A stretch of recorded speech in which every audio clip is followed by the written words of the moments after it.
The views, comments, and opinions of the following program do not necessarily reflect those of Morris Media Studios, MorrisMediaLive.com, or its affiliates. Listener discretion is advised. As a small biz pro, I saw we roll, using procurement, program, and control. As a small biz pro, I saw we grow, using procurement, program, and control. I'm a businessman, yes, I'm an entrepreneur.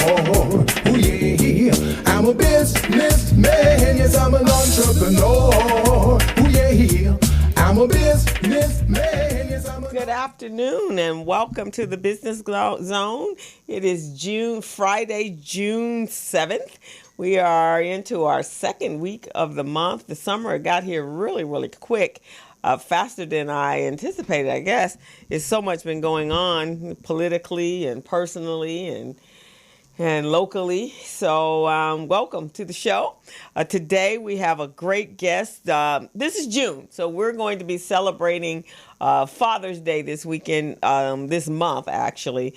We did a big thing for the moms and I read a poem and so forth. But I have a young lady coming in today that has this great award show she's been doing for the last, I think 15, maybe 17 years, called Honor Our Father. So Denise Estelle is going to be on the show, and she's going to talk to you about why she started it and what's that all about, and the importance of our dads and honoring our dads for the great stuff that they do. We talk about our moms all the time, and everybody has such incredible stories about their mom, but sometimes we don't give our dads the same kind of love, I guess. So that's what we're going to do. Hey, Candence. Hey, Patricia. Hey, Kevin. How are you? Welcome to the Business Zone. You guys missed us on Facebook Live last week because I had left my phone. I felt kind of lost without it, and I'm sure you did as well. So welcome. Today, Gilbert won't be in. He's got an important client that he is meeting with today. So we will see him next week. And I was looking for a co-host, and everybody was kind of busy on a short notice. So you got me today. And so that's pretty cool. So let's talk about something. So a couple of things is going on in my world today. My uncle's sick, so I want to send out much blessings and many prayers for him. I'm taking care of him. And so my world has been kind of topsy-turvy for the last month. Actually, he got sick in April and with pneumonia, and so we've been working through the challenges of that, and so he's back in the hospital. So many prayers for my uncle, and then I have an uncle that transitioned this morning. He's on the East Coast in Jacksonville, Tennessee, and so much love to my family. Unfortunately, I can't go for the services because I got to take care of the other uncle that's here, and I truly can't leave him to the demise of the medical professionals here. I think we talked about this a little bit last week about how it's important it is for us to advocate for our loved ones and to have an advocator for yourself because some things can take place and you're not in a position to fight back for yourself. So you really, truly need someone to advocate for you. So I highly recommend that to everyone, to make sure that someone has a voice, have your voice, and can help you make sure that you're getting the best medical care that is possible. Some things went down this past weekend with my uncle at the facility he was at, and then consequently on Monday morning he was back in ICU. So I'm just saying that to you guys. Some other things that's going on, it's some of the organizations are doing some stuff. One of the organizations, so we talk about business on the Business Zone and how to do business and opportunities for you as a business owner and how important it is that we're doing business, but with the idea and the concept that we're going to grow that business into a multi-million-dollar business and legacy business so it can take care of yourself and your family and your employees. So you're in a position to hire someone, because a lot of our businesses operate solo, and it's really tough to operate a solo business. I've done that, and it is really difficult to wear all of the hats. Now I just kind of structure my business so that I have collaborative partners, and trust me, it really helps when you're not the only person. But one of the things, there's an opportunity that is coming on June 13th, and let me give you the information. The Crenshaw Chamber is doing it, and it is an accessibility into franchising. So the 7-Elevens are looking for minority ownership. They're reaching out to the African American and minority communities to provide ownerships for 7-Eleven franchises. The opportunity exists to be part of a lucrative convenience store industry.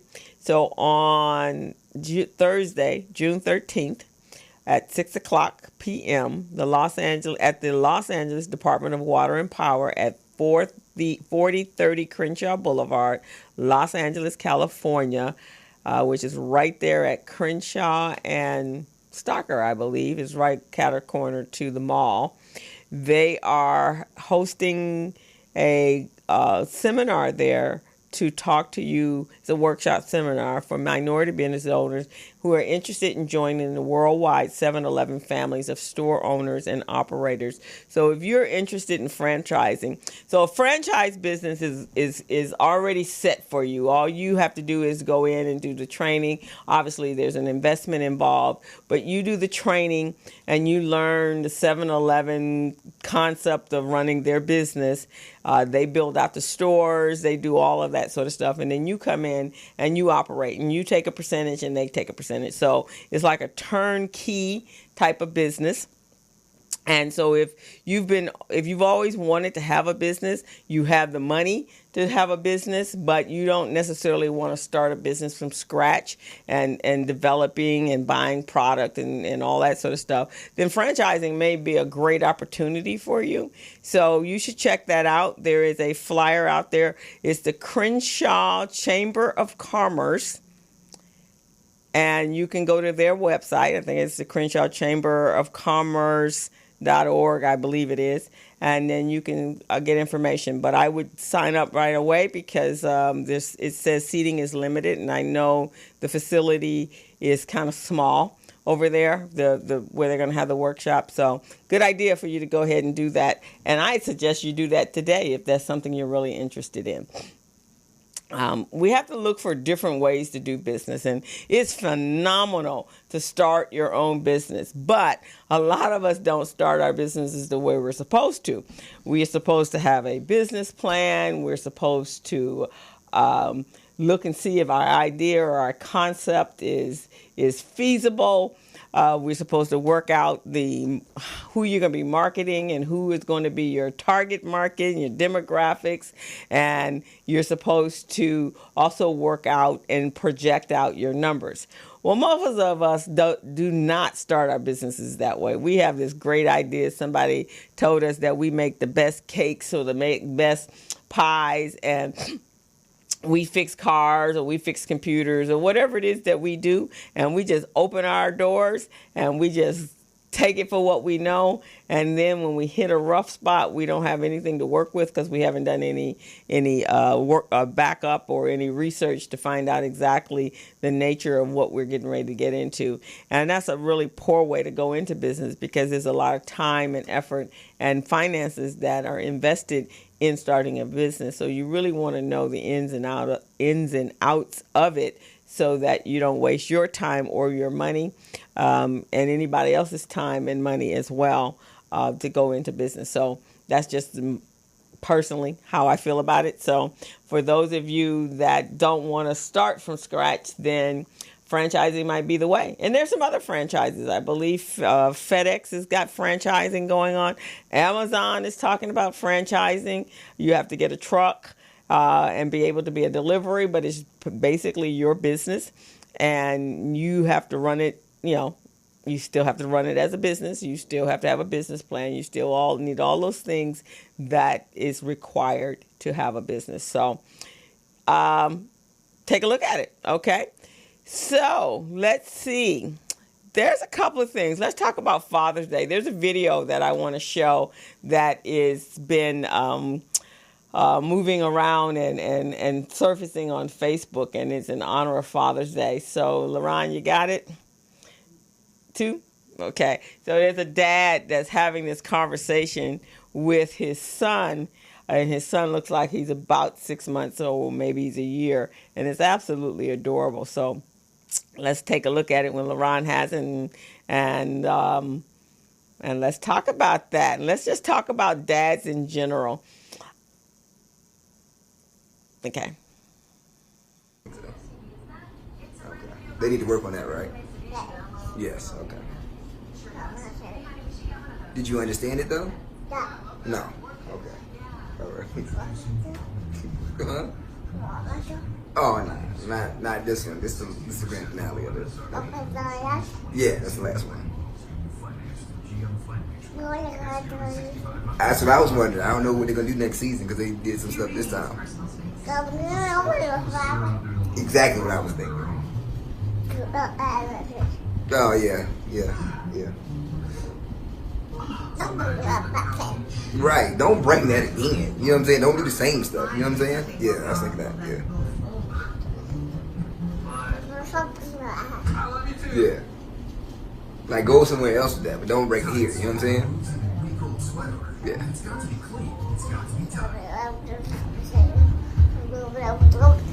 That's what I said. And then it was like, you know what I'm saying? And I was like, what in the world? But don't do that here. You know what I'm saying? Yeah.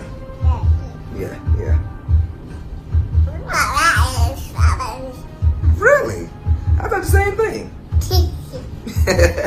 We think a lot alike, huh? So I thought when I saw that yesterday, I thought that was absolutely adorable. This dad is having this conversation with his child, and he's doing gibberish, and the dad is just feeding right into it. I thought that was absolutely excellent and perfect for this month.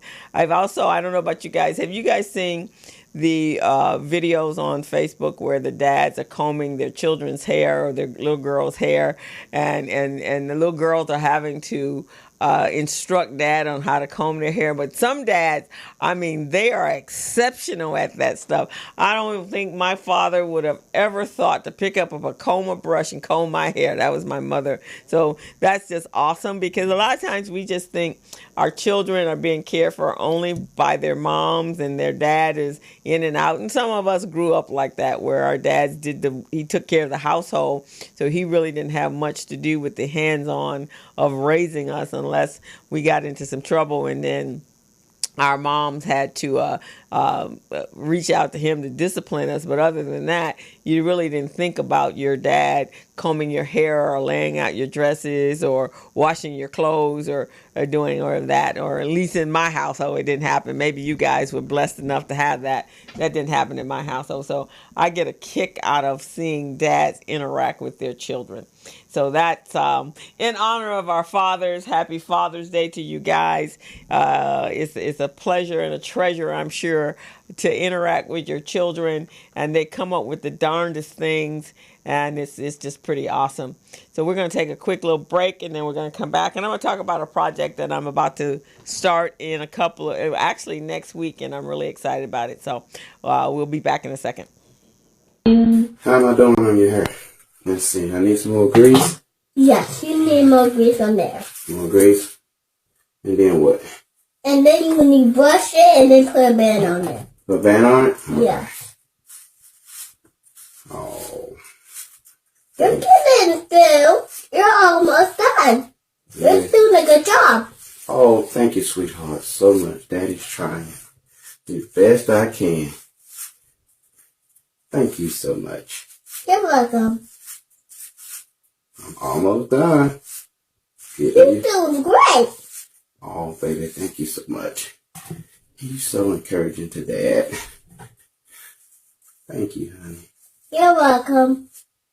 I really appreciate you so much. You're so awesome. Dad, get your ponytails ready for school.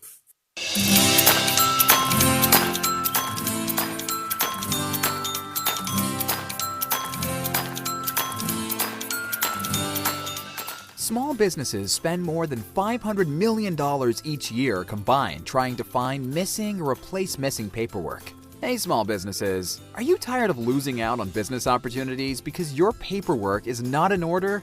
And don't you hate having to register in multiple websites just to find a single procurement opportunity that may not even be worth your time? Well, worry no more. Small Biz Pro is the solution to your problems. Small Biz Pro is an all-in-one cloud-based business management, compliance, and procurement assistance software platform that keeps small businesses organized, contract-ready, bank loan-ready, with quick access to procurement opportunities, as well as market research data. Here are some of the features and benefits that you receive when you use Small Biz Pro to run your business daily. Superior record keeping at your fingertips, back office management and compliance, quick access to bids and procurement opportunities in government databases. It allows you to conduct easy market research and gather industry statistics, government certification preparedness and compliance checklists, easy HR and general operations management functionality, bank loan readiness preparation and cash flow management, certified payroll and labor compliance reporting, business dictionary with defined business terms, a cloud-based business management platform that keeps small businesses organized and ready, even nonprofits, business documents securely stored in the cloud, data fully encrypted and protected by triple firewall reinforcements, on-the-spot document retrieval for quick decision-making, bank-level data security for compliance, document expiration alerts and advanced notifications. It uses security restrictions to block out unauthorized users, and much more. Try it out today for only $5 for the first 30 days. What are you waiting for? Go to www.smallbizpro.net and register now, or your competitors will. Small Biz Pro, keeping small businesses organized, business ready, and contract ready. And now you're back to the Business Zone with Crystal and Gilbert. Today, Gilbert is not here. If you have any questions, please call in at 323-293-3375. And you can watch us at Morris Media Studios or morrismedialive.com. And check us out there visually. And if you're here on my Facebook page, you can check me out live there. You only get me on that one, but you get the whole show. So today, actually, I'm about to start a program that's very near and dear to me. I do this every summer, and I've been doing this every summer for the last 6 years. One of the things that's very important to me as an entrepreneur is that I can pass on my knowledge and my information to others. And there's a population that's always been important to me, and that's our youth. And it's so important that our kids understand that what sparks or spurs on or jump starts an economy is innovation and entrepreneurship. And I think every child, even though they're going to college, and we want to encourage them to go to college, and we have so many young people that are graduating this week, and congratulations to all of them. But at the same time, a lot of times you go to college, you spend all that money, and you come out on the other side, and there's no jobs for you. But what can be there is the opportunity for you to start your own business. But you just need to know how to do that. So one of the projects that I have been doing, I want to say this is my 7th year, is that I teach a Biz Camp, and that's a free entrepreneur summer camp. We do that it's an intensive 3-week summer program. It includes field trips and public speaking and guest speakers, and aimed at providing our students with the entrepreneurial mindset and business skills needed to launch a business and be successful in life. So we're going to be launching, we have 2 sessions. The first session is June 17th to July 3rd. It's Monday through Friday, parents. It's from 9 a.m. to 4 o'clock. And then our second session is July 8th to July 26th, and it's Monday through Friday as well, 9 a.m. to 4 p.m. And the location is going to be at Alliance Ochi O'Donnell High School, which is at 5356 South Fifth Avenue in LA. We would love to have your children between the ages of 13 and 18. We will include breakfast, a light breakfast for them, and lunch daily. They will go on field trips. We have some amazing speakers that are set up. I did some interviewing of just our interns. We have interns that help us with this program.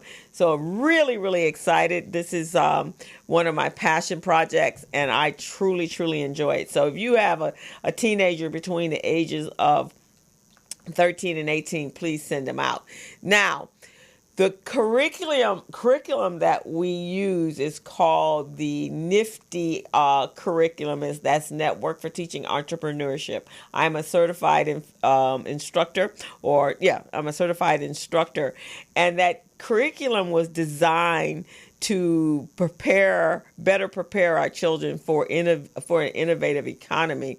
And one of the things that's really, really important is when we look around our community, and this is whether we're a youth or an adult, if you have a business yourself, you have to look at your business and say, why am I doing this business? What's the purpose before it? What's my driving force?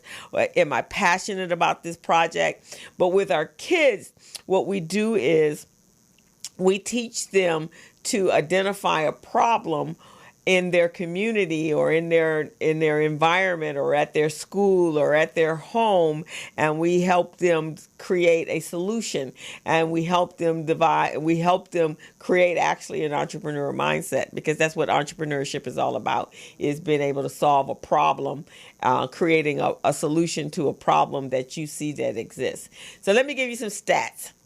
71 million youth are unemployed, and that's based upon the International Labor Organization.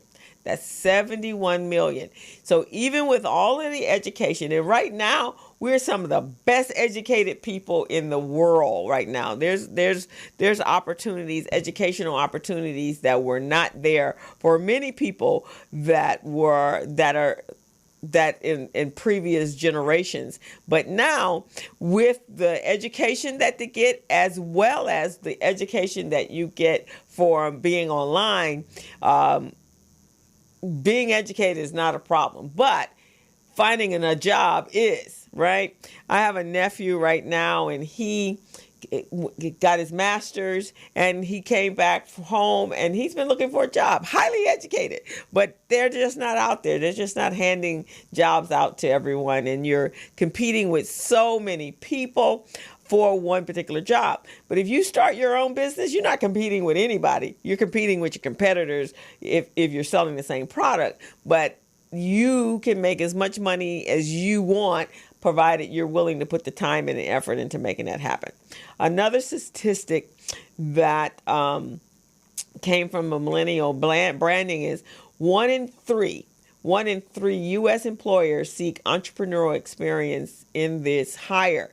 So if you are not coming into an employer just to take orders, then you kind of rise above. You become part of the cream of the crop, right? So that's another reason why entrepreneurship education is really important for kids.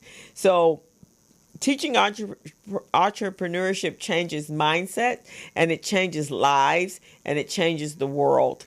We have to equip our young people with an innovator eye and a founder's grit and the skill to excel in an innovation economy. When we look at Facebook, we look at Instagram, we look at Snapchat, we look at Uber and Lyft, those are all innovative mindsets. They were solving solutions. When we think about Uber, a lot of our young people today don't drive, even though they had the opportunity to drive. They just choose not to drive. But here is Uber, and Uber will take you from point A to B. Really simple. You're not the one navigating through traffic, and sometimes that's good. So our young people really don't have to ever learn to drive if they don't choose to. Uber is probably more cost effective than taxis. Taxis are not, something that we use a lot of here in Los Angeles. So they're not as cheap as they are or cost effective as they are, say, in San Francisco or New York. So Uber and Lyft was to solve a problem. It was a transportation problem.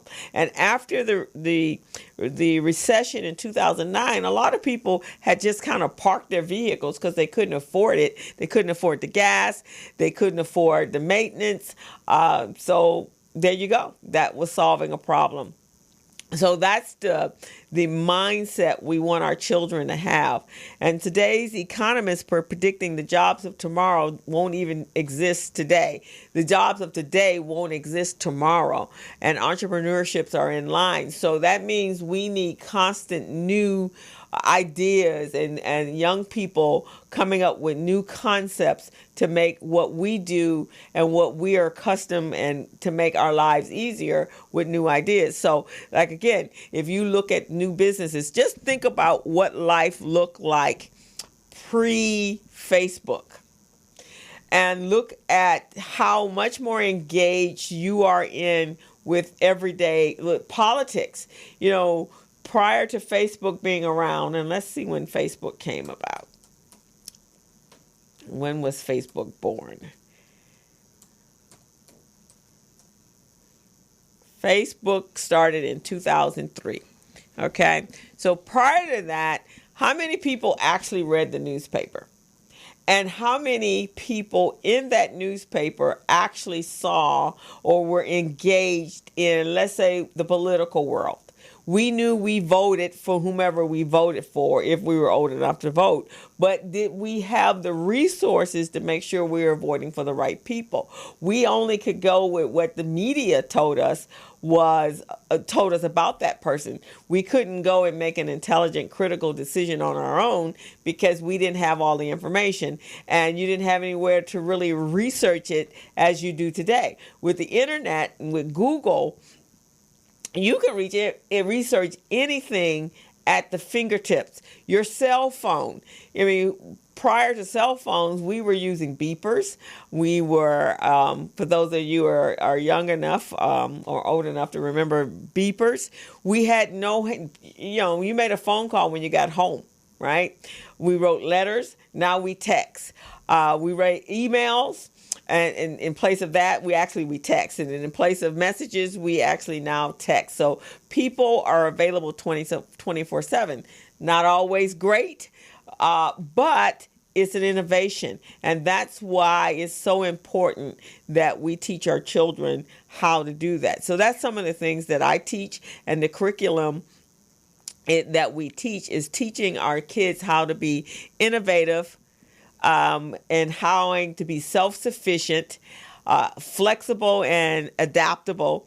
That's the one thing that I think that I have learned the most and experienced the most as being an entrepreneur is flexibility and adaptability. Sometimes I think in business, I have felt like I have become Gumby. You guys remember Gumby? Remember the little green man that turns upside down? You can bend him and inside out. Well, running a business requires that because you have to be able to react and with a solution that's going to be beneficial for yourself and your business. So flexibility is most important as an entrepreneur. And so that's one of the things I've learned. So I've learned how to pivot when I needed to pivot, when things, I wake up in the morning, it's like, okay, I'm going to do X, Y, and Z, and that's on my calendar. And then somewhere in there, I get a phone call or get an email or text, and they're telling me that can't happen. Today, that happened. Today, it happened that my co-host, he had a business meeting that he couldn't, he had to be there for. My backup co-host, she got injured when she was working out. Someone else that I called, my backup to my backup, wasn't available. So what did I have to do? I had to be able to be here in order to do the show because that's what I'm committed to. So I had to have some backup material. And so that's what being flexible and adaptable means in your business. So how many of you guys feel that you are very good at being flexible and adaptable in your business? And have you been able to rise to the occasion when you need to? The next thing is communication and collaboration. Really important skill set as an entrepreneur. Being able to, one, articulate what your business is and to clearly express so that your intended audience can be persuaded to take advantage of your products or purchase your products. So communication. And then the other thing is not being able to wear all the hats, not wanting to wear all the hats, and being open to collaboration, but at the same time open to new ideas. I think a lot of businesses suffer greatly, especially in the African American community, because we have this thing about collaborating and we want all the glory, or we don't want to share, or we're afraid someone's going to take our idea and run away with it. But there are some things that you can put in place to prevent that from happening. But I will tell you this, as a business owner that collaborates with so many different entities, whether they're organizations or they're individuals, it makes my life work, and it makes my businesses work, and it also gives me a broader network to sell my product or my services, and as well as someone to refer business over to me. So collaboration is like the lifeblood, I think, of a business, as well as communication. The other thing is creativity. So there is a guy that his name is Sir Ken Robinson. And he has several books out about creativity. And one of the things he indicates is, and I think it's very, very true, and I've done some research, and I really think his line of thinking and his line of training and education is right on point, that our children, when they're infants, they are very creative. You buy them books, you buy them crayons and coloring, and you encourage them to use their imagination. When children and little girls are playing house, and little boys and are playing, in cowboys and Indian or soldier or whatever they're doing, they're using their imagination, and they're becoming very creative in how they do things. They don't just see things done one way. They can see things done multiple ways by using their creativity. Well, there's a study done that our children are very creative up until the age of 6 when they go to first grade. And then at that point, and that their creativity is being slowly stifled and squished down to the point of non-existence. And so now when we talk about our children being able to solve problems and be innovative and creative, that's not there. So some statistics that Sir Robinson came up with was that he did a paperclip study. He followed 1,500 kindergarten students through elementary, middle, and high school. As the students moved through their grade levels, they were asked, how many uses can you think of for a paperclip? When the author first proposed the question to the kindergartners, 98% of the students scored at genius level in diversion thinking. By the age of 10, only 32% of that same group scored as high, and by 15, only 15% remained at genius level. So rather than developing their natural gifts of curiosity and high-level thinking, traditional teaching model that is used today stifles your creativity and your innovation and your critical thinking, or your divergent thinking. So think about that. When you see something, do you just see it as it's been delivered to you as an adult? If you are, a lot of times we just go through route in life. We're not looking at things in any capacity other than how it was delivered to us. So if someone tells you to do something or asks you to do something, you think because you've only done it one way, or they instruct you to do it that way, that's the only way to do it. But in actuality, there's not. There's many ways to achieve the same results, and it doesn't have to be done one particular way. So that was one of the things that Sir Robinson did, and he's written many, many books on it. And so one of the things he encourages, that when you have young children or work with children, there are 10 things that you can do to introduce entrepreneurship skills to them early. Now, our kids are 13 to 18, but I am an advocate that children should learn how to become entrepreneurs from the age of 5, and you introduce it to them on the level that they can understand it, and you keep building and layering onto that. So by the time they get to 13, they can actually have some incredible businesses. And there are children out there that are doing some amazing things in business, and they actually have hired their parents. So one of the things that he is one of the 10 skill sets that should be introduced to your children is to encourage diversion thinking. That's through informal conversation, having open-ended questions, work on problem solving. Parents today feel the need to solve all of their children's problems. You are kind of hindering your kids when you don't allow them to go through a process to do problem solving, because they're going to need that as an adult, and you really need that as an entrepreneur. You want to share ideas. You want to encourage them to think outside of the box. It's so important, because when they do get to high school and college, that's what that's about, right? That's not about someone just programming you, especially college. College requires you to be able to think on your feet, very much like an entrepreneur, and problem solving is part of that. You want to create a safe space for their ideas. Encourage them to look at things differently. Encourage them to express themselves. Encourage them to be creative in thinking things beyond what they see. I'm a component of out-of-the-box thinking. I think that we can't look at something one way. And I think we should take everything that is delivered to us and see that there's other opportunities in order to make things better. You should challenge their ideas, if it will work, if it won't work. You should encourage them to be leaders, and you should encourage them to think about ownership. Create a idea box. Just let them throw that in at dinner time when you guys are sitting around with your children. Then encourage them to do that. Provide them experiences. So that's what this camp that we're doing is all about, is encouraging our children to try new things.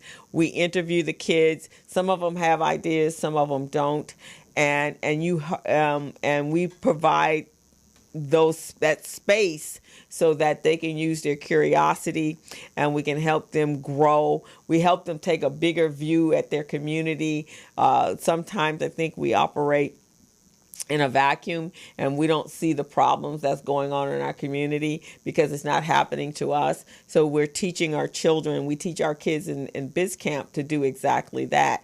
One of the exercises that I do is, okay, here's a sheet. They have a workbook, and I'll say, okay, each one of you identify in your home, in your school, in your community, problems that you see. And we started that way. And then after that, we come back with solutions for what the problems that they've identified. And it's absolutely amazing. Our kids sometimes are much more innovative than our adults are. And the other thing is, let your kids fail. As an entrepreneur, there's very few entrepreneurs that have been able to start a business and right out the gate, they never experience any failure. That's all part of it. That's how you grow wonderful businesses, is being able to fail at certain things, and that way you can go back and research, and maybe sometime you have to start all over again in order to get back on track. But today, our children are not allowed to fail. Our parents are always there to pick them up, and it builds it creates snowflakes, I think. It creates very fragile children, and you can't go through life being fragile. You have to know that failure is part of growth, and a lot of us grow and we become more self-confident, and we have a healthier mindset when we've been able to achieve and move past our failures. Financial literacy is important. So these are all the things that we teach our kid using the curriculum that we have. We teach them problem solving. We also teach them about the future and being able to recognize opportunities and also what to do if your business is going to encounter, and being comfortable with the fact that your child or your business may encounter some risks. So this is very, very important for entrepreneurship, both for kids and for adults. So if you have a child between the ages of 13 and 18, we would love to have them in our camp. So in order to reach us, you want to go to www.laul.org/bizcamp- or it's biz-camp, and you'll be able to register. This is a free program. The 3 weeks is everything: food, transportation, field trips, speakers. All of it is completely free. It's an excellent camp to send your kids to this summer. And so we encourage you to reach out to us. If you have any questions, give me a call at 323-447-7272, or contact the Los Angeles Urban League and ask for Miss Bonnie Jeter.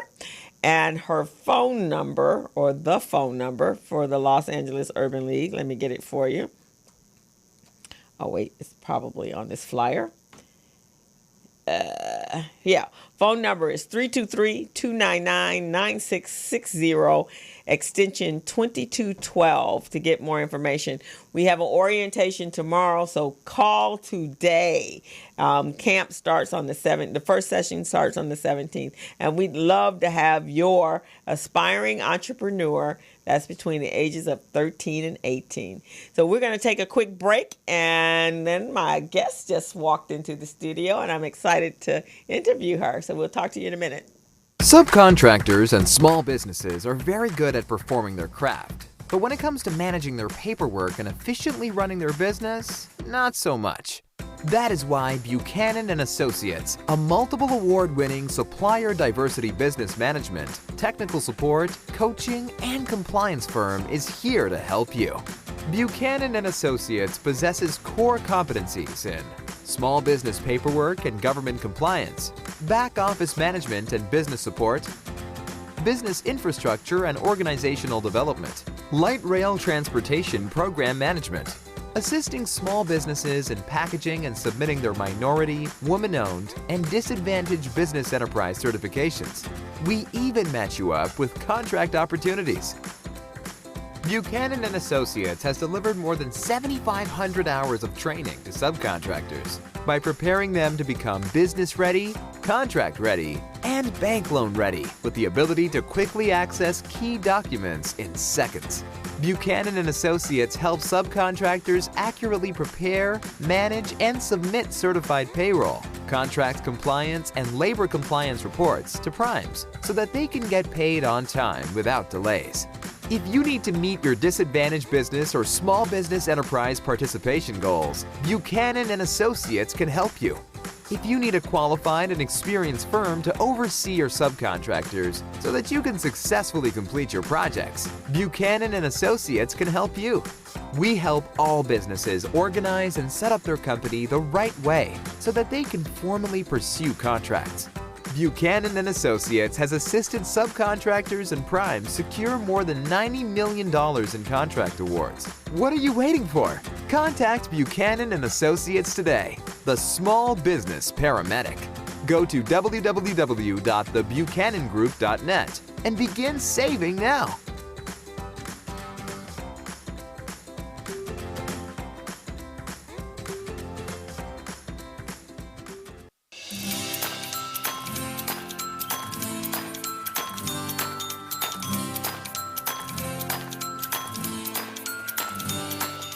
Small businesses spend more than $500 million each year combined trying to find missing or replace missing paperwork.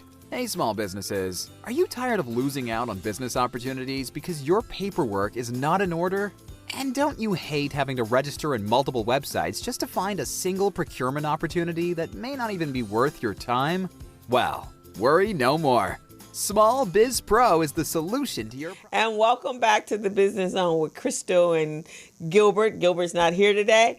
I have an amazing young lady in the studio. She has been with RBD, and I've known her I've been with RBD now for 10 years. Okay. So I guess that's when I first met you, is Okay. through RBD.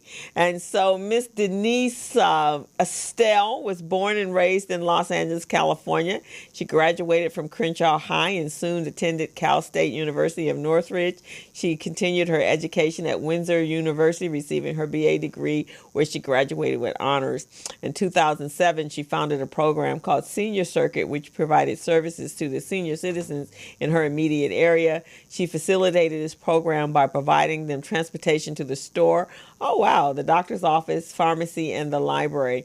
2009, she founded Willie Meat. It's a natural hair expo and conference, which was the first natural hair expo and conference for Los Angeles.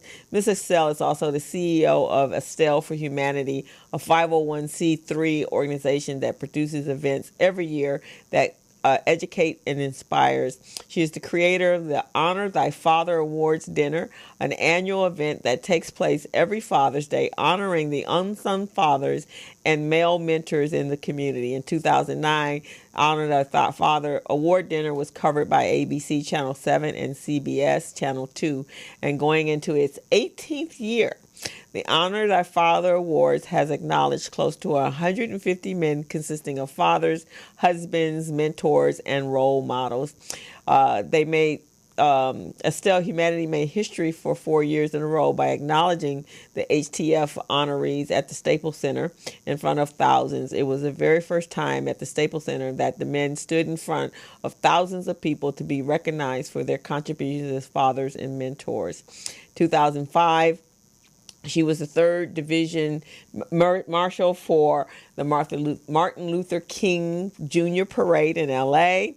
It was telecast around the world in 2009. She was the queen of the Kwanzaa Parade. You just missed more Afrocentric lady, huh? And she's been acknowledged in several prominent papers throughout the Southern California area. She's a charter member of the Miracle Mile Optimist Club in Los Angeles. And she's an ambassador for the Global Peace Foundation. She's a speaker and an author of a new book due to release in the spring of 2020. And she's been listed in the Who's Who in Black Los Angeles 2009, 10, and 14, and has received over 100 commendations from the mayor's office and the city and state officials. Her belief is the power of the community. So welcome, Miss Denise. I didn't know all this about you. When you come to RBD, I don't hear all of that stuff. Look at you. Yeah, I'm kind of all over the place. But for your community. Yes, absolutely. It looks like everything you've done here has been for the benefit and the advocate for people in our community. Yes. That's awesome. Thank you. Well, thank you so much for your service. Oh, you're welcome. You're welcome. It's so important. People don't realize how important what we give to our community is to our community. And a lot of times, those of us that are doing it, we're not being acknowledged for it. Yeah. We're acknowledging everybody else, right? Exactly. So it's awesome that you've been commended for what you do. Thank you. So let's start first with the senior program. I didn't know you did that. Yes, I haven't been that active lately with the senior program, but what I still do with seniors is I take them Flower Fresh Mondays. It's called Flower Fresh Mondays, and I take them flowers. Okay. Like on Monday. And I've been doing this since 2001. Oh, wow. Yeah. And before you came in, I'm taking my uncle, I'm his caregiver. Ooh. He actually was a very ambulatory young man until about a month ago when he got pneumonia. But one of the things that I know is that seniors have to have somebody to advocate for them. Oh, yes, indeed. because they're getting taken advantage of. Right, Yeah, they do. yeah. And you could be 65 and they ask you how old you are, and already they think that you're demented and you can't answer for yourself. I know. That's the society that we live in. We put away our seniors. Yeah. And that's where the power of community comes in, speaking of the power of community, because what we need to do is take care of our elderly. I wanted to say this really quickly. I took care of my mom at home in a coma. Wow. In a coma for 4 years. Wow. And she died at home with a smile on her face. And when she died, I felt at peace because I did everything within my power to make sure that my mother was at home with her family.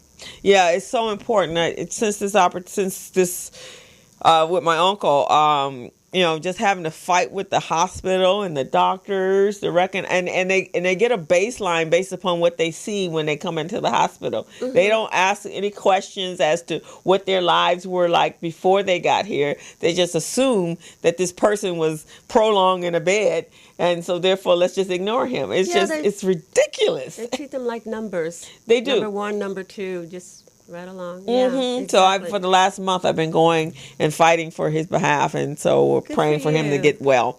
So wow, that's an amazing, because a lot of times there's a lot of seniors, their children have gone away to school or gone away and moved out, and they're just here by themselves. Yes. It's scary. It really is, and I don't understand how that works. You raise your children, and they don't even come to visit you. Yeah, I don't know what that is. I don't know. It's so foreign. I can't understand the concept behind that. Yeah, when I've been going to the hospital, and my uncle's been bouncing back between a convalescent or a rehab center and in the hospital, but he's been in the hospital since Monday, and so I've been there every day. And and when I go when he was at the rehab, I really had to go there every day. And one of the nurses says, she comes every day. And I'm thinking, is that something like novel? It is. But then I look and I see the people that were in there, and no family member, no loved ones. I look on the sign-in sheet when I come in, my name and some other people, doctors, but my name is prominently there. Right. At least if I don't, at the convalescent, I might not have gotten there every day, but I might get there every other day. But my name was there. And so I'm going to tell you people, if your people go to the hospital or to do not leave them in there alone. They are in danger. Yeah, be proactive. You have to, and they have to be see proactive. You. Yeah, that's how they get not bed bugs, but bed sores. Right? Because they're not being attended to because there's no family being proactive. No, right. Yeah, I had to chase I was there Sunday, I had to chase the nurses up and down the hall. To tell them he needed service. That he needed service. It's crazy. Yeah, it really is. It really is. Yeah, you have to be mindful. So Willie Me was kind of before its time, right? Because we weren't all wearing our hair at that time in a natural state. And what was that, 2009? Now. It's kind of all over the place. Yeah, but probably 1 in every 5 women are wearing their hair natural. Yeah. Either in braids. And we've gone through cycles. I remember wearing my hair for the very first time in braids probably in the early 2000s, and then, went to weaves and so forth just because it was easier to do. But now it's the norm. It is the norm. And I'm so happy to see that. Yeah. I'd like to see more of it.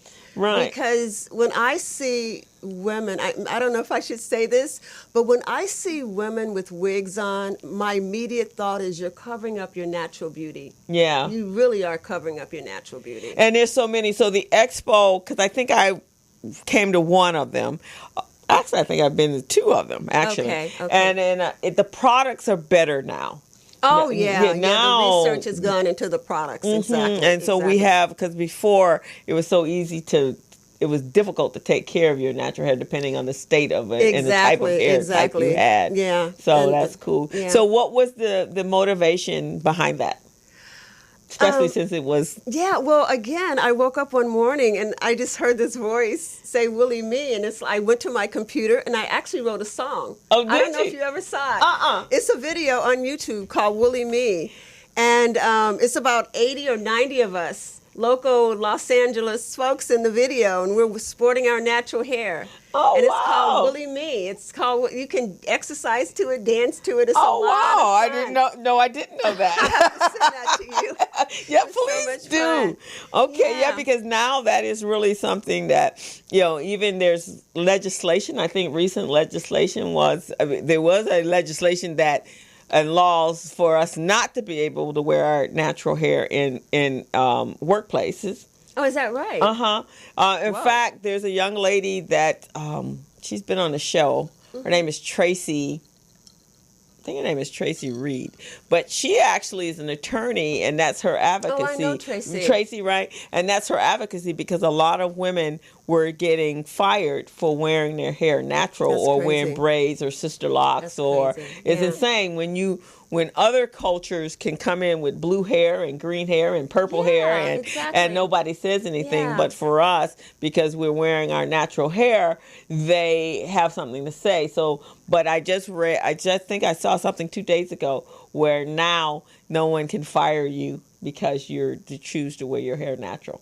Yeah, which is your birthright, right? Or It should be. It should be your birthright. Right. But I mean, they were to the point where in fact, I think even before this law came up, there were some things that I saw on Facebook where women, they were telling the women in their interview, you need to straighten your hair. Your hair has to be straightened, or you have to wear a wig. You have to wear something that gives your hair the look of what white Europeans, what Europeans have dictated to be normal. But Yeah. really, you can wear your hair purple. Exactly. So what is that saying? Yeah, that says, right. So That's a I think big that's pretty statement. awesome. That's really awesome.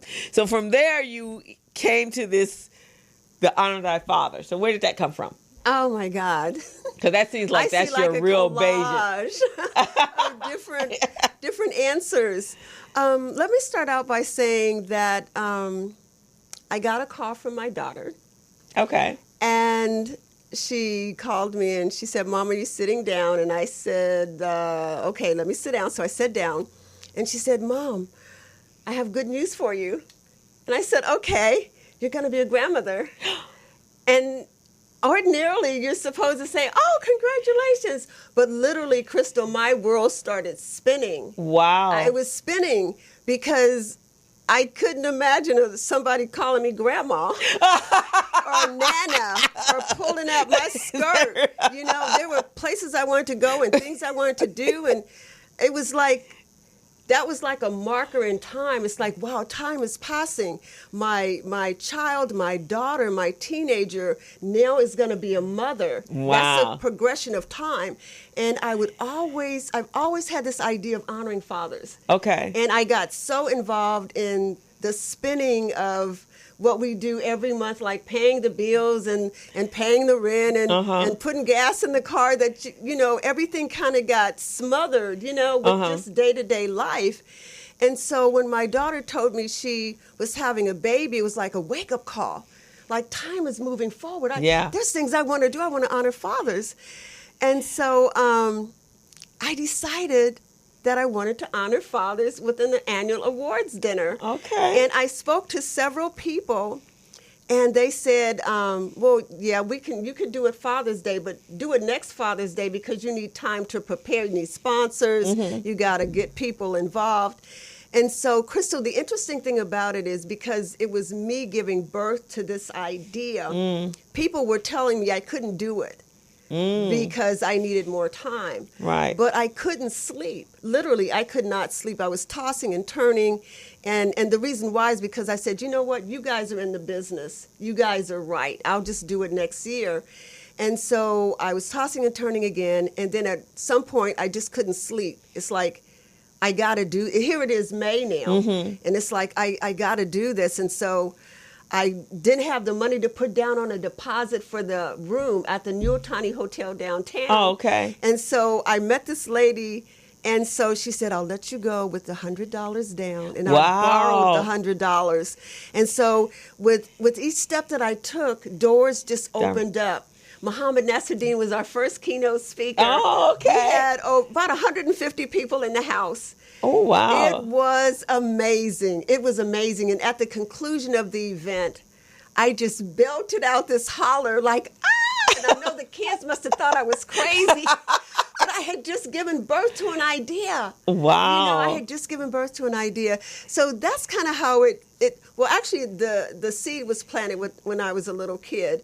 But as an adult, it was my grandson's birth that kind of nudged me into doing it. And it's so funny because moms are always honored. Oh, right? yeah. That we always, when we think of our children, we always think of the moms and the sacrifices they make. Yes. But, for whatever reason, not to say that they're not there, but we never think of the fathers in that role. And I would imagine as a father, like, well, what do I get out of this, right? Yeah, I get to plant the seed, but all the love and when the mom is pregnant, everybody's fawning all over her. When she has the baby, everybody's fawning on her, and he's just over there, right? Right, he's just sitting there, right? No recognition. Yeah, so that's awesome that you did that. Oh, it's amazing. Yeah, and my stepfather, because I didn't know my birth father, but my stepfather was really never that involved. But my cousins, their fathers were. And then over the years, I have some real close friends that actually had primary care of their children. And they've done an outstanding job. There's one friend of mine's, his wife died when they had of Hodgkin's disease when their baby was born, and they already had the baby was the fourth child, and two of his children had sickle cell. And I just watched this man and what he did. Now all his kids have graduated from college, gone on, at this point, possibly his twins, one of them may even be married for all I know at this point. But I just recognize what he did as a father. It's like, how awesome is this? Because a lot of men wouldn't have done that. They would have turned their children over to their the grandmother. Exactly. And go, I'll visit, but I can't do this. But he physically took care of his kids, kept them in the house with him. He had a nanny for them, but he was their primary caregiver. Beautiful, beautiful. With that being said, I'd like to kind of segue into the root or the seed of Honor Thy Father. Okay. I came from a single-parent household. Okay. It was me and my sister. And my sister's father was very active in her life. He would pick her up every other weekend. And I was about maybe 7 years old when I was at the age of really understanding that something was going on with her and her dad, because I didn't have anybody picking me up. Okay. And I couldn't articulate it at the time, but whenever he'd pick her up, you could see the love in his eyes, the love in my sister's eyes. She's going with Dad at. And I felt, Crystal, as if a part of me was being chiseled. I couldn't articulate it, but I felt like I didn't have any value. Wow. And this was every other weekend, year after year after year. And then one day, a man came to our door with a uniform on. And it actually was two of them. And he wanted to speak to my mom. And so my mom came to the door. She let him in. And he wanted to talk to her privately. And he didn't even look at me. He just, talked to my mom. And when he left, my mother said, "Baby, that was your dad." So that's the only memory I have of my father. Wow. The only memory. And so with that being said, about a month after that, my sister's dad, when he came to pick her up, he asked my mother if I could go. He'd never asked before. And so I'm in the room by myself playing with my doll, Barbie, by the way. Playing with Barbie. And my mom says, "Did you want to go with Brenda and Charles?" And I'm going, "Yeah, I want to go." Right, because you're being left at home, which is kind of a sad thing, right? Yeah, I was at home with my mom, right? And so my mom put my clothes in a paper bag. Okay. Because I didn't have a suitcase. Because you weren't used to going anywhere, right? And so I went with my sister and her dad, and I had so much fun. Wow. I had so much fun. I got a chance to see the interaction between her and her grandparents on her dad's side. Okay. And I saw some kids that went to the school that I went to. And they didn't know that my sister was my sister. Brenda was my sister, so it was really interesting. And so the following weekend when he picked her up, he picked me up. And then when he bought my sister clothes, he bought me clothes. When he bought her toys, he bought me toys. Little did I know when my sister's father picked me up with them, he became my father.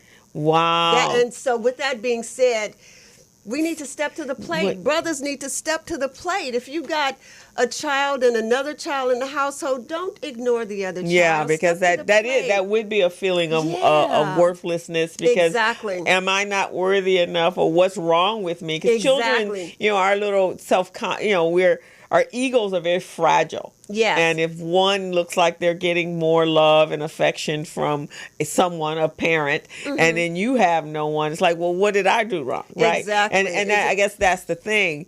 The children are not part of whatever the dynamics are with the parents. It's the parents that need to interact and deal with that. That's true, yeah. But the children are not, they shouldn't be victims of that. So I think that was absolutely wonderful of her dad to. So basically, he adopted you as his daughter. Yes. And as an adult, when I see men on the street with their kids and their, they're like, if it's a coach with his team or mentors, I literally want to go hug them and say, "Thank you for being there. Thank you, thank you, thank you." But you can't do that on the street. Like, lady, what's wrong with you? What's wrong with you? But I feel you. Yeah, so that's where Honor Thy Father came in. Just come and roll out we roll out the red carpet for the men. And it's really extraordinary. It's really... And where is it this year? It's going to be at the Proud Bird. Okay, wonderful. Yeah, now, they've redecorated and redid the whole thing with the Proud Bird, yes, right? they have. And how many fathers do you normally honor? We normally honor between 2 and 7. Okay, and so this year is... Right now, we're at 5. At 5. And how does one become an Honor Thy Father? Okay. Basically, we can accommodate up to 10 fathers. Okay. And so if you reach us in time, then we can put together the gift bag for the honoree, the certificates, because also not only does the honoree get certificates from Estelle for Humanity, which is my organization, but we get certificates from the city and state. Talking about what an awesome father they are or an awesome mentor they are. Okay. And so it really leaves an indelible imprint, and it's something that they can, it's just awesome. So out of all the fathers, you've been doing this for 18 years, is there any one that were honored that really stood out or really just reached at your heart? And there's actually quite a few. I'll share this with you. There was this one woman that called me up the next day after Honor Thy Father. And she said, "Mrs. Stell, when he came home, he emptied the trash, washed the dishes, and mopped the floor. He's never did all 3 of those things without me asking him." Wow. And he took it upon himself to do that because he was filling in the shoes of being this powerful father. Well, the same thing when your sister's dad, now he included you. Now you felt your worth was there, right? There you go. Right, because a lot of times, like I said, dads don't feel like they get the same kind of love. Exactly. Children run to the mom for everything. Very rarely, there are girls though that are daddy's girls, and they'll go through. And I have a couple friends whose daughters are daddy girls. Oh, beautiful! And so their daddy can do no wrong. He is just like the apple of their whole eye, which is really important.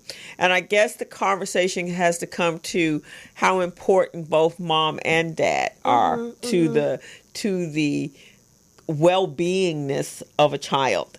Because just like you felt that you didn't have your mom was probably an awesome woman. Yes. But there was still something missing. There was a void. There was a void. Yeah. And that's what I felt when I was growing. My mom was awesome.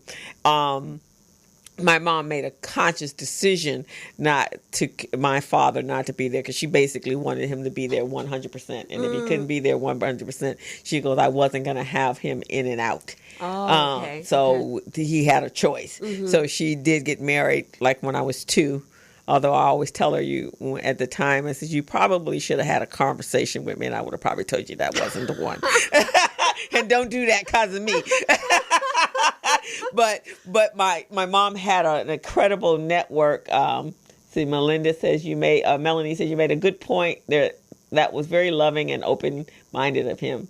Okay, so that was but my mom, and I never really thought about it again. Years later, because she was such a great, incredible mom, and when she and my stepfather divorced, definitely didn't want, because she was doing the job of both. But she did, and here's the thing. They will raise you to be incredibly strong women, almost to the point of not needing a man, right? Good point. But if the man was there, then it would have been a balance, right? So that was, I would say, was the downside of that, because she was raising me to be strong and independent and to be able to take care of myself based upon her situation. But at the same time, now you gotta, when you become an adult, it's like, well, do I really need him?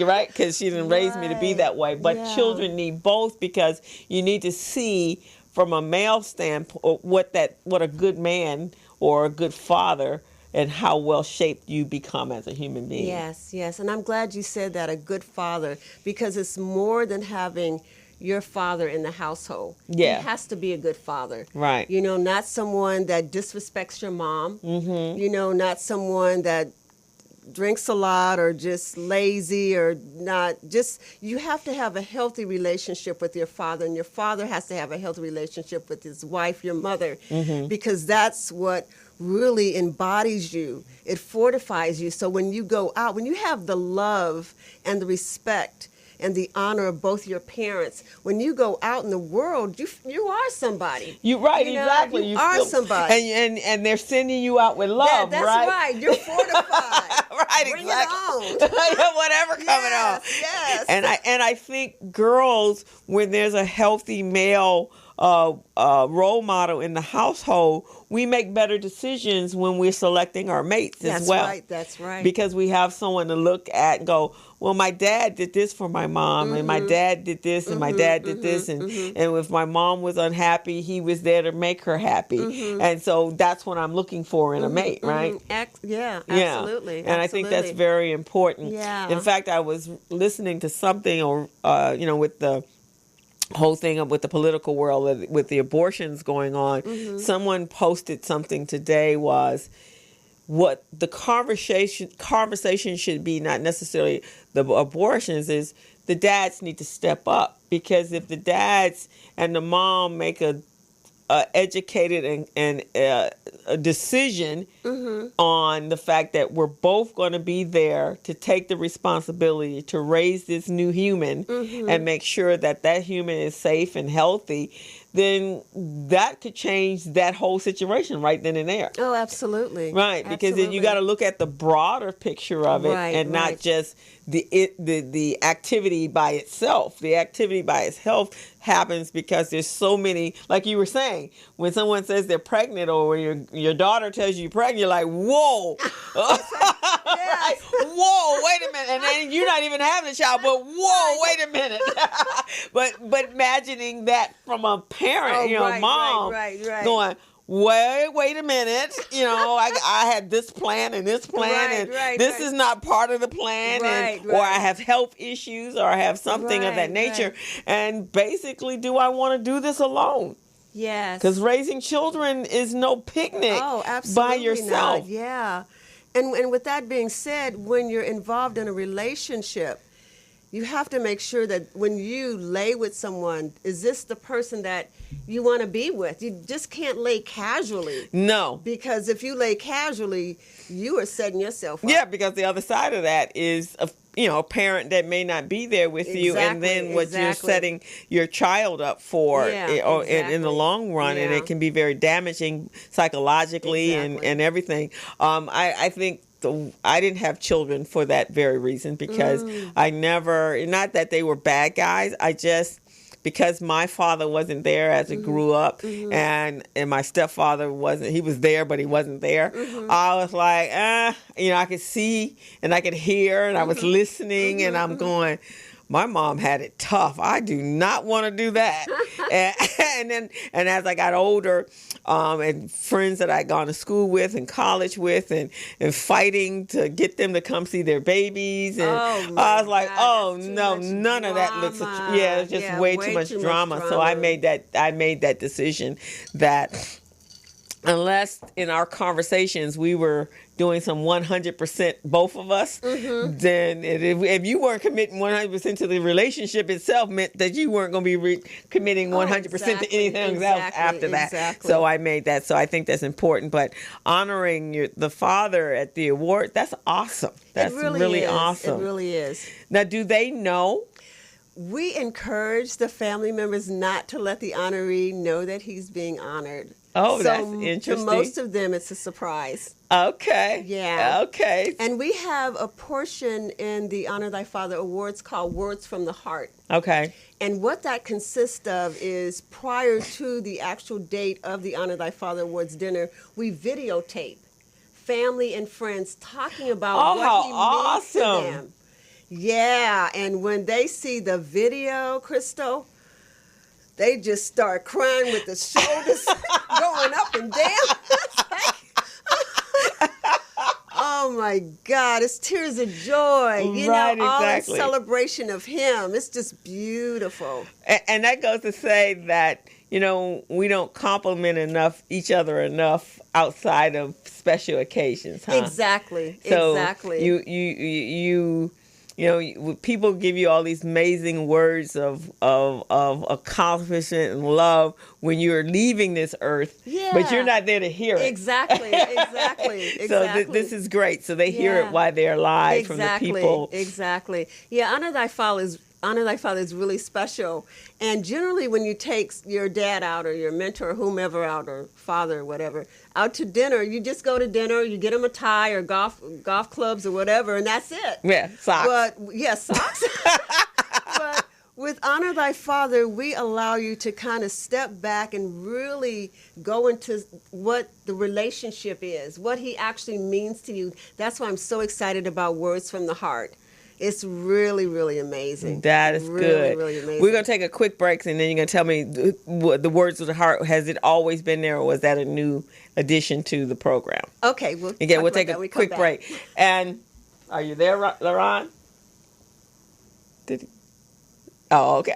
And then I had a video earlier, and I don't know if you saw this clip that was going around on Facebook where this dad is sitting on the couch. And we just showed it a little while ago, but I'll have him run it again.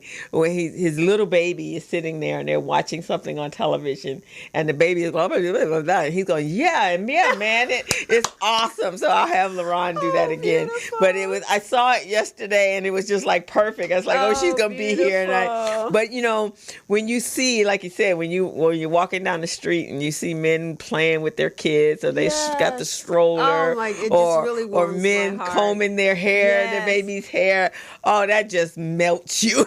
Yes, it does. It melts you. It does. LaRon, we're going to do a break, and if you can run that one with the little one again, that'd be great. Thank you. Okay. They need to work on that, right? Yes, okay. Did you understand it, though? No. Okay. All right. Huh? Oh, no, not this one. This is the grand finale of this. Yeah, that's the last one. That's what I was wondering. I don't know what they're gonna do next season because they did some stuff this time. Exactly what I was thinking. Oh yeah. Right, don't bring that in. You know what I'm saying? Don't do the same stuff. You know what I'm saying? Yeah, I was thinking that. Yeah. Like go somewhere else with that, but don't bring it here. You know what I'm saying? Yeah.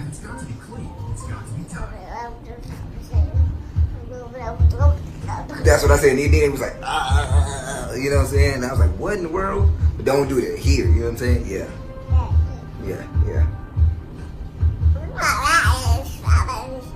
Really? I thought the same thing. We think a lot alike, huh? Oh, that's crazy. Right. How am I doing on your hair? Good. Let's see. I need some more grease. Yes, you need more grease on there. More grease. And then what? And then when you brush it, and then put a band on there. The band on it? Yeah. Oh. You're getting through. You're almost done. You're doing a good job. Oh, thank you, sweetheart, so much. Daddy's trying the best I can. Thank you so much. You're welcome. I'm almost done. You're doing great. Oh, baby, thank you so much. You're so encouraging to Dad. Thank you, honey. You're welcome. I really appreciate you so much. You're so awesome. Isn't that just awesome? Wow. She is so mannerable. I know. And encouraging.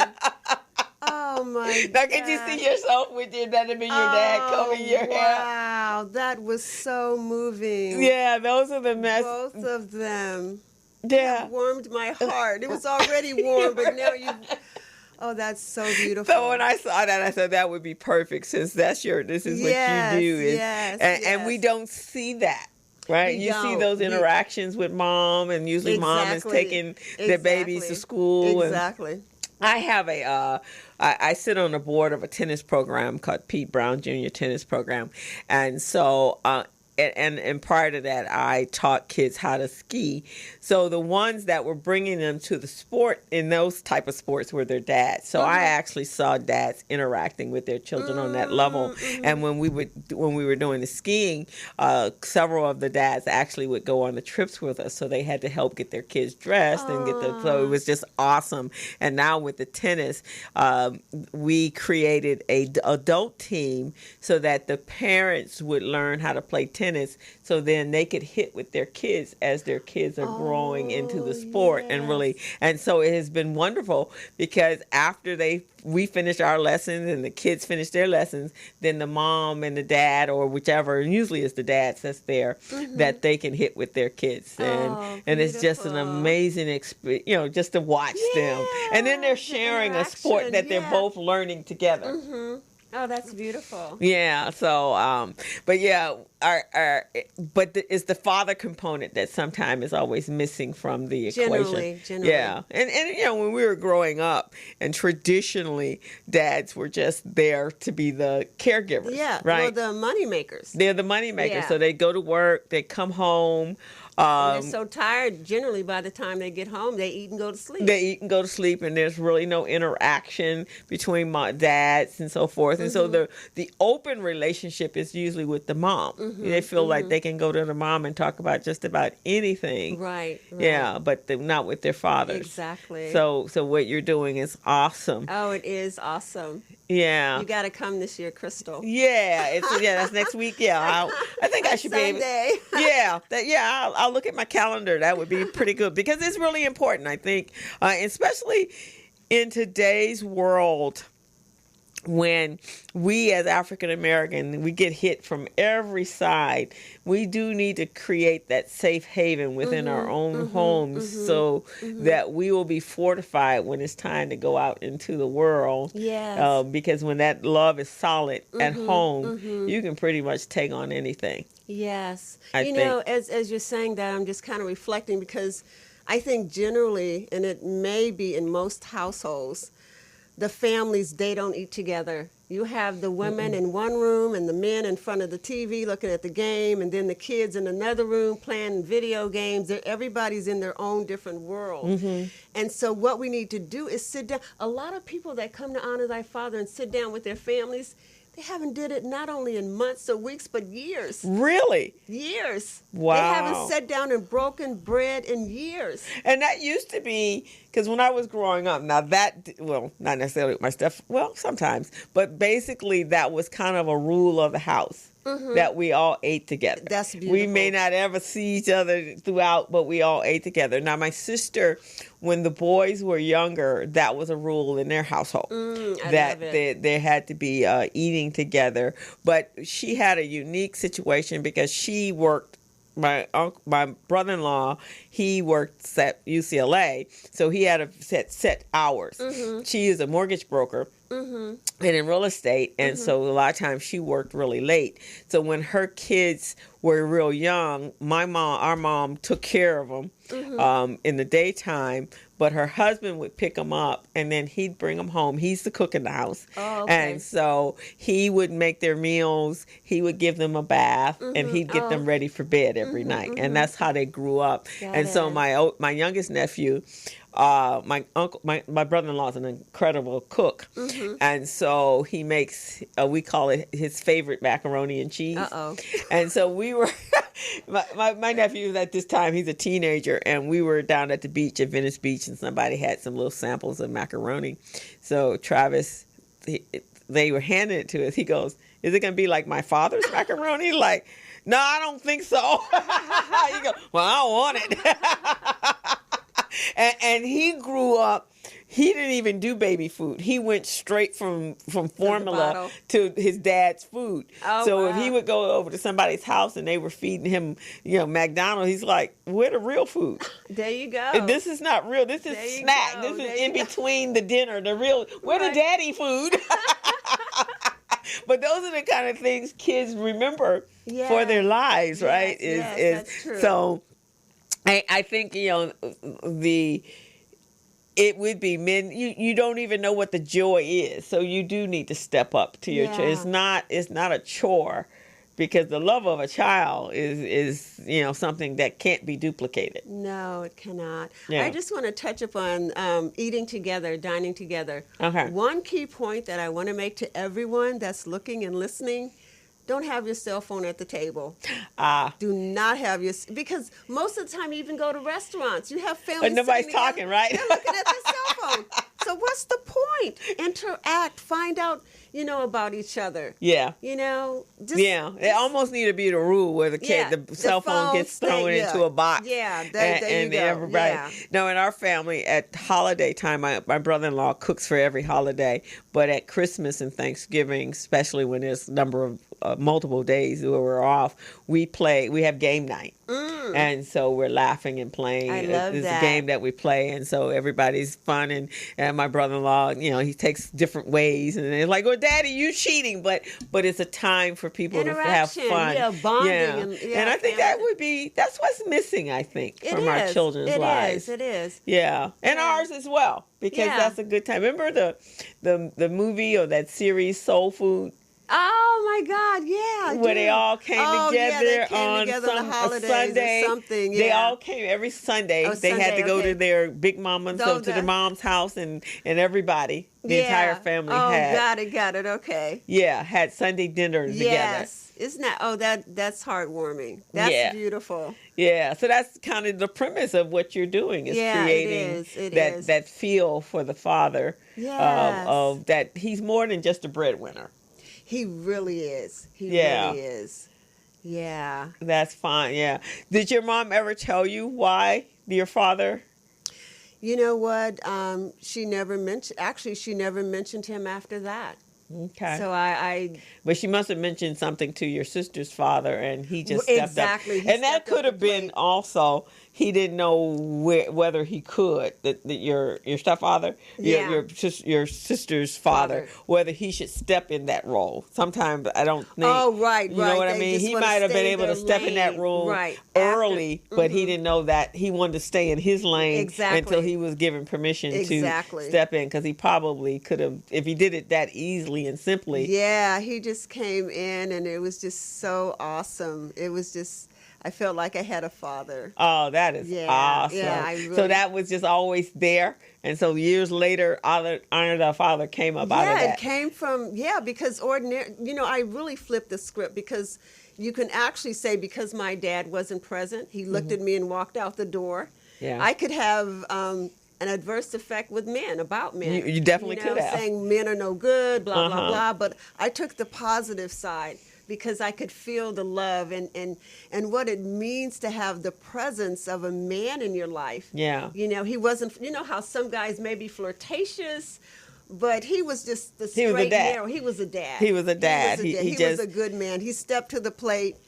And now he was and I think there's a lesson in that as well. When you marry someone that has children, you take on more of a role. You're not children. You're not the father of one child. Oh, right. Exactly. Yeah. You have to be the father to all that is living in that household, because that can create even more damage than not being the natural father not being there, or the birth father not being there. Yeah. And so with that being said, Crystal, I think there should be some dialogue and understanding between the mother of the kids and the new father, so that there's no overlapping, or they're on the same page in terms of parenthood. Because you could have a mother that doesn't want to tap the child if he messes up, and you could have a father that says, I'm kicking your butt. Right. So they have to be on the same page. That's very important too. Yeah, I think because you're marrying, it's the whole family. Exactly. It is. You're marrying the child as well. In fact, I think I saw something recently where a couple was getting married and the child was included in. They even exchanged rings with the child, because it was like, you're marrying family. This is the whole package over here. So they exchange rings. The dad, the new dad, exchanged rings with the child to say that I'm marrying into this family, not just the mom, but just also with the child. I love that. Right, it's very symbolic. But it makes a difference. It's just like your dad puts your bag, your clothes in the little bag, and let's go off, because you're going off with your new dad. Yeah. So your book in 2020, what's this going to be about? Oh my God. It is about this little chocolate girl who lives in the city, and her parents take her over to their great aunt's house in the country. Okay. And now when she's living with her parents in the city, the mother keeps her hair straight.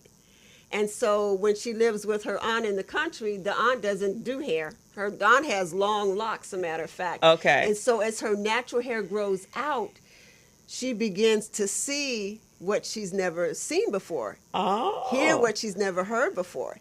It's an epic adventure, and it's primarily an empowerment series. It's a trilogy. Okay. And it's for our young girls. It's for empowerment. Fantastic. I'm excited about it. Thank you for asking. That's awesome. So it's fictional. Yes. Okay. Yes. Now, has this been something germinating as well? It seems like everything with you. Girl, I got so many things going on. I wish I could do everything, and maybe I can. I don't know.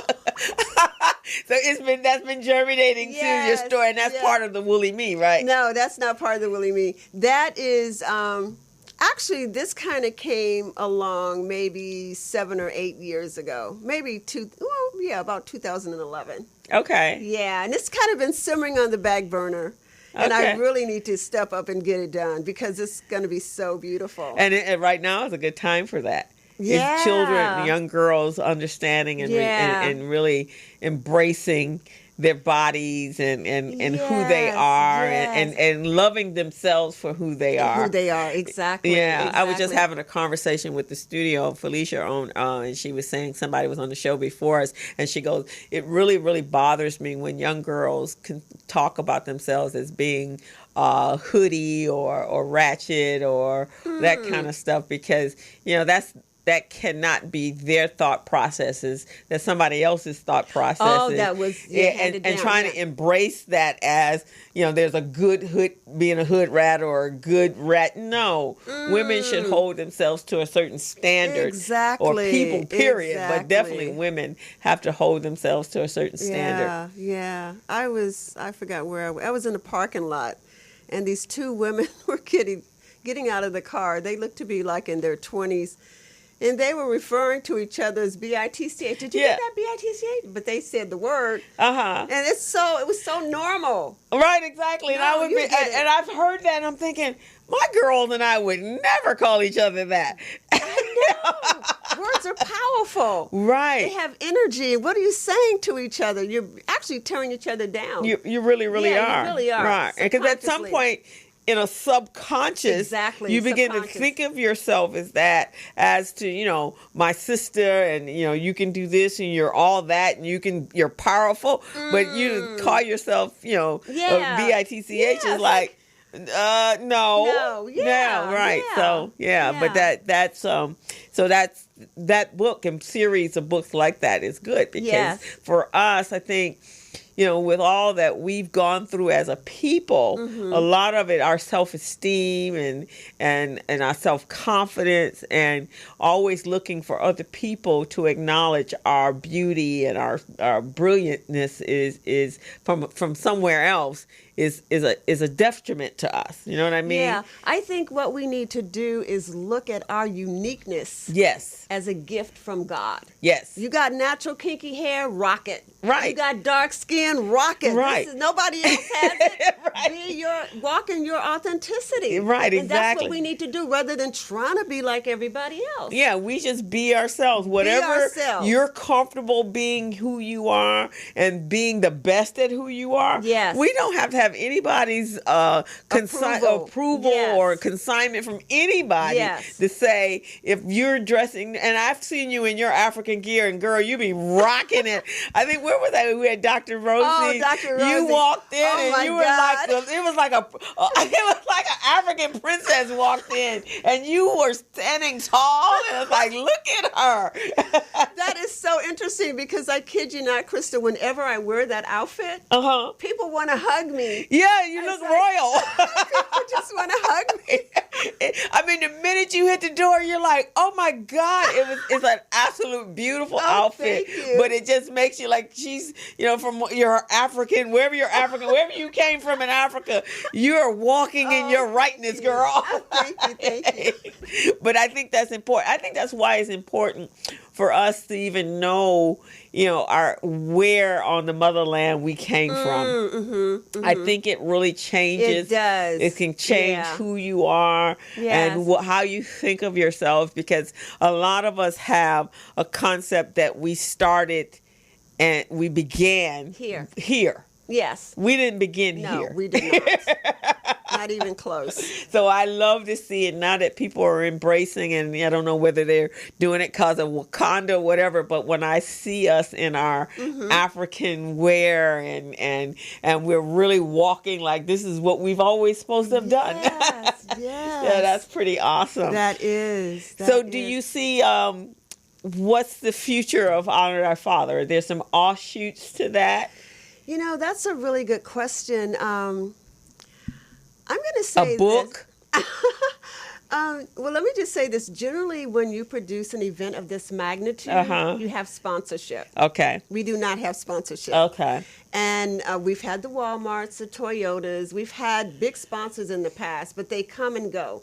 And so we don't allow that to dictate as to whether or not we're going to honor our men. Okay, no sponsorship, no problem. We're rolling up our sleeves. We're selling tickets anyway. Okay. And so that's where we are. We're selling tickets. We got ads in the program book. We're rolling out the red carpet for the men anyway.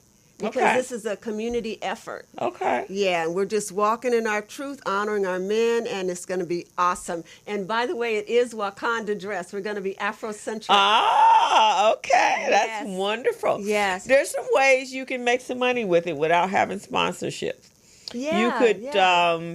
You could add some merchandise where you could put that on your site. You could do Honor Thy Father or royalty or whatever. In fact, yesterday my sister showed me, I don't know who's doing this, but there's a clothing line, and I think it was on Facebook, and it's for Baldwin Hills and Ladera and Windsor Hills and View Park.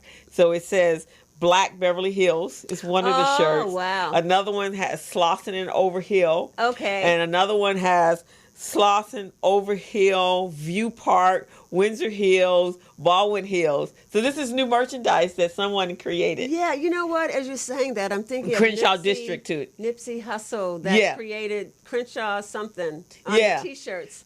Yeah, so you could do something like that for it and sell that on your site. Absolutely. And I've been doing, we've been teaching individuals how to utilize the internet and utilize blogs to create revenue. I can't wait till you get to your class. Yeah, so that would be excellent for you. It would be, because just this conversation that we've been having, the conversation about your dad stepping up, moms allowing dads to step, those could be your blogs. Yes, after Honor Thy Father, I'm going to get involved in. Is this going to go on? Yes, this ongoing. summer? It's ongoing. We're creating great. a movement from it. Okay. But one of the reasons for that is from a nonprofit standpoint, it's an excellent way to create revenue that has nothing to do with sponsors, because you create revenue through five different ways. You create revenue through ads, affiliates, sponsorship, and sponsorship not our traditional what we think of sponsors. We think of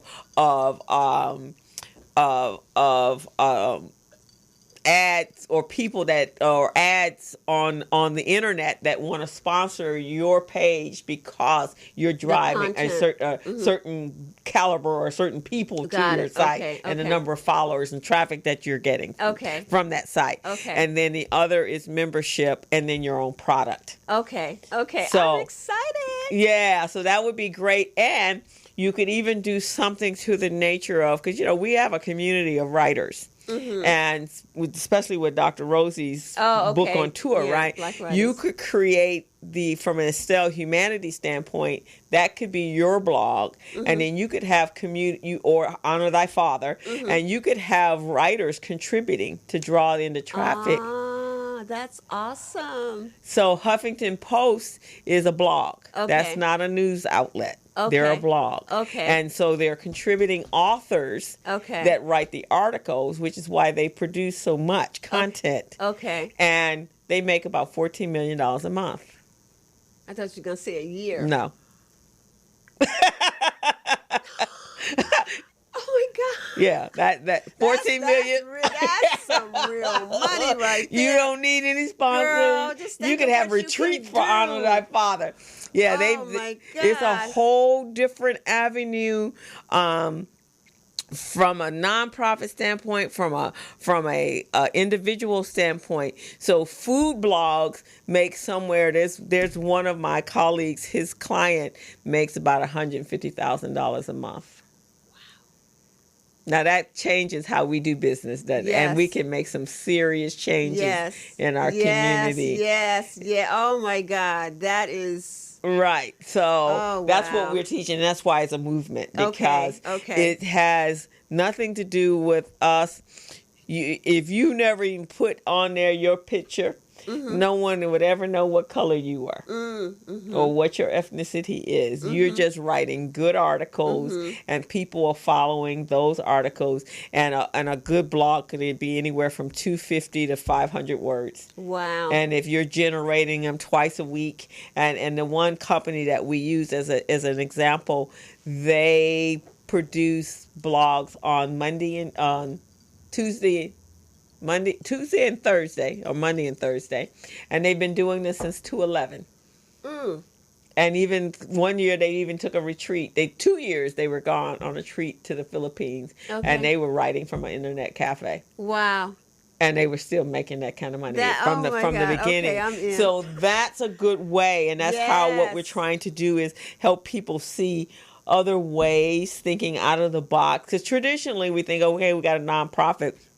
We got to run off and ask somebody to one, understand our mission and purpose of why we're doing it, and two, make some kind of commitment to it year after year after year. Right. And then when they don't, then we find ourselves scrambling to do it, and we have to make do with what we have. But this is a way that we can purposely take care of ourselves and our organizations and carry out your mission the way you want to carry it out. I love it. Yeah, because I can see so many things that can generate from that evolution of all of the Father to it could be just a huge thing because you've got all these people following you all throughout the year with all these great articles about dads and like that little video that we saw.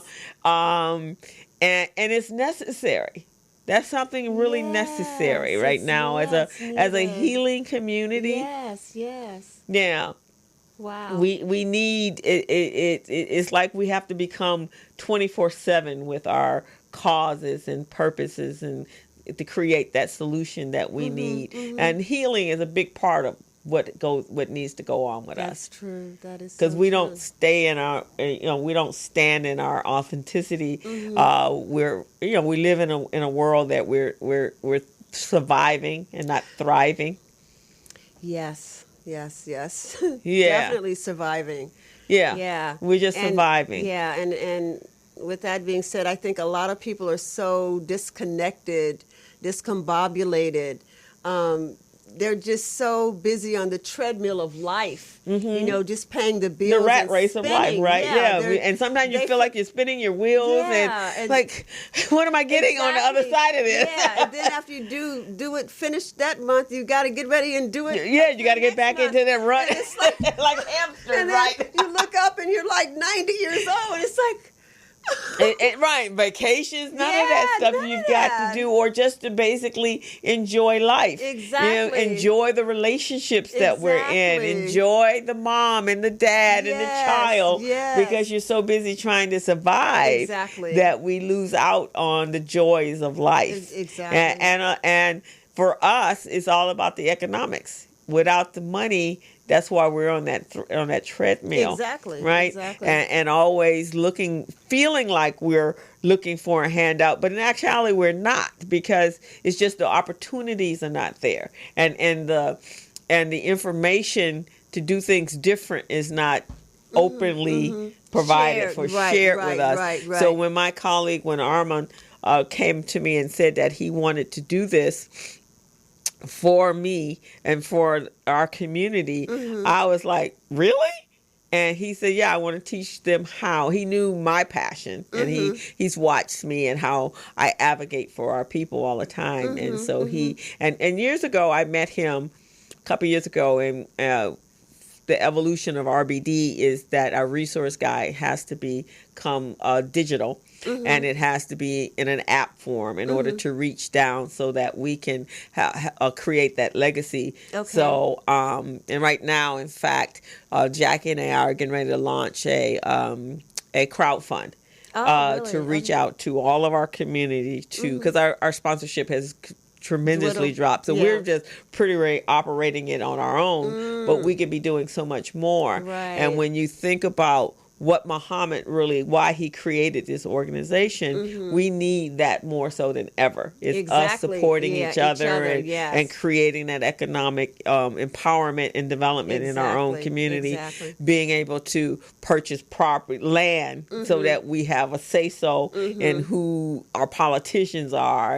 and who's governing for us. Yes. So we need that. So so when he came to me with this, I went, yeah, this would work, because if we can create, if we can create wealthy people within our community, and once you achieve, and this is a big pot. The internet is a big, huge pot. It's not like going to the bank. Like a universal pot. Right? Yeah. And that just doesn't mean when you're writing your articles that it's just local. National. It's national and it's international. Yeah, Because exactly. there are black fathers all over this world. That's right. Yeah, let me just say, not just black fathers, All fathers Yeah. all over this All over world the that world. need to feel that, and Yeah. you can reach them Yes. through this big old huge new bank Yes, called yes, the internet. yes. And so I told him, I said, this is perfect, because for our people, being able to create a nest egg, or for retirement, or send my child to college, Yes. and even after that still have money left over to come together and go, let's buy that land over there, let's build us a building. That's right. Oh my God, there's just so much potential from that. That is hey, I'm in. It's an awesome. I will be there. You will be there, yeah, because it's awesome. Yes. Yeah, I've already started, and with the affiliate marketing by itself, I have a couple of affiliates, and it's interesting. When I created one affiliate, then another one reached out and said, well, you want to affiliate with me? And then others, I've added on some other affiliates, like, this is working. And I've only got like 10 articles. I've only got 10 blogs up there at the present moment. Wow. And that's just because it doesn't cost you anything Okay. to go. So like, let's say Amazon. Okay. So you go to Amazon, they sell everything. Oh, so right, you can right. find something that can affiliate with your cause. Oh, got it. You affiliate with them, put their link on your site, and then you in your blog, you're including those links. Oh, got it. Or Okay. other programs that you use. Constant Contact, your MailChimp, is that the product that you're using to get your emails out? Right. Then you become an affiliate at them. Oh, I got you. Now, how long have you guys been around? We just started this in October. So we got about 85 people. We have about 85 bloggers. Okay. That are come through the class. Okay. And actively, and it's kind of an interesting thing because it's a roving thing. There's a group that initially came in, and then they've gone off and they're doing their writing. Then we have some new groups. We had a presentation for Dr. Rosie, some of the writers that were at the Black Expo, and they signed up and they're all excited. Okay. Now they're going out to tell other, and I haven't actually advertised anything. Okay, word of mouth. It's all word of mouth. Okay. And now we're doing it online. We actually are having Zoom meetings so people don't even have to leave their home. Okay. Yeah. So that's an option though, but you do have the option of coming in. Yeah, we have initially the goal is to go out and do the intro to big groups of people. Okay. And so the more people, because what we're doing is encouraging the whole concept of the Huffington Post, wanting each other to be able to contribute with each other so we can help grow your traffic faster. Oh, beautiful. Yeah, and then there's synergy depending on what you're that's doing. What I love, the synergy. Yeah, there's the synergy and learning to work together. Yeah. So I have my alternative motives for doing it. And but yeah, so we started in October. This month in July, because I'm getting ready to do the biz camp, we will only probably have online classes, and then in August we'll start back up with the weekly classes where you come in. But even the online ones, he's walking you through how to set it up, and he's telling you all the details. So this has been around. There have been people making money on the internet since the beginning of the internet. They just you hear people, people were doing that, but you had no idea how. So he's giving you the step by step. That's beautiful. And sharing it, and that's so beautiful. that we can create that. Yeah, that's really beautiful. Yeah. Wow. So that changes. It's a game changer. Yeah, it is a game changer. Yes. So everything is evolving. The landscape is different than what it was 10 years ago. Oh yeah, everything is, and you got to be on it. You got to right, exactly. You're gonna be left behind. Right, exactly. And some things to do business, when you stop to think about. I was just saying that earlier in my monologue, was the way when we think about, let's say, politics and elections before the 90s. Every information we got was because it was in a newspaper or somebody else's viewpoint or word of mouth, right? Right. We really didn't research anybody, because where were you going to go unless there was no Google at that time, right? Yeah. So, and they're politicking, so we only hear what the newspaper. And how many people read the newspaper? Yes. But now, somebody jump up there and you're like, let me just Google and see what you all about. Exactly. And everything that you've ever written, everything that you've ever said is right there at my fingertips. Yes. Of all the times on the planet, this is the best time to be alive. Isn't it? Because we have everything at our fingertips. Everything. Somebody lied to you and I'm like, let me just Google that. We are masters of the universe. Right. And we're not taking advantage of it because everything is right there for you. We've never, just imagine if our grandparents. Oh my God, it would blow them out of the water.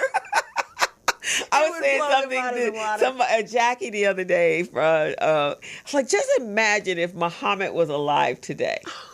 I mean, you knew Muhammad, right? And he was pretty innovative without these resources. Right. Just imagine him, or imagine with him meeting Nipsey Hussle. Oh, Nipsey Hussle. Oh my God, yeah. Oh yeah. Oh yeah. Where they're on the other side making it happen. And they're making it happen. Yes. We're having this conversation now, but I just sit and think about that kind of stuff. Yeah. And so the resources that are available to us that were not available to our parents, and that's why it's so important for your organization and my organization, and to be able to, I think media and communication is the way we will heal our people. Oh, yes. Yeah, and I think it's our time for healing. I Oh, think it what you're is. doing is part of that, making men feel like they're really a essential part of the family structure. Yes. Right. Yes. If I may, can I tell you a little bit more about Honor Thy Father? You definitely can. Oh, okay. General admission is we're doing something different. Okay. It is an annual awards dinner, however, and the awards dinner is $65 for adults. Okay. And $35 for kids. And so what we decided to do, because there's a lot of times people will call up and say, well, I ain't got no $65. Mm-hmm. So what we're doing is we're having general admission. General admission, Oh. $15 for adults and Okay. $5 for kids. And Okay. that way they can be a part of the celebration. Oh, wow. Honoring fathers. We have entertainment. It's going to be really, really nice. And then the other thing is, because I've been doing it so long, every now and then I'll run across someone that'll say, well, my dad is no longer here. You know, so we have it set up, Krista, where you can honor your father posthumously. Oh, wonderful. Yes, you can honor him posthumously. And so what that means is we would videotape you and your family talking about what your dad meant to you. Oh, What my, legacy that's did he leave? amazing. Yeah, what legacy did he leave? And everyone in attendance get to see that. Get to see your sharing of I your like dad. that. It's beautiful. Oh, wow. So that's new for this year? Yeah, well, posthumously has been around for like 3 years. Okay. But the general admission where everybody can come and bring their kids, that's Oh, the because first time. sometimes if they're going to come for dinner and they want to bring the whole entire family, they can't really afford it. They can't Right. afford it. So general admission's 15 and kids are 5. Bring the whole family. And so Come on. where do they purchase their tickets from? Oh, they can go to honorthyfatherawards.com.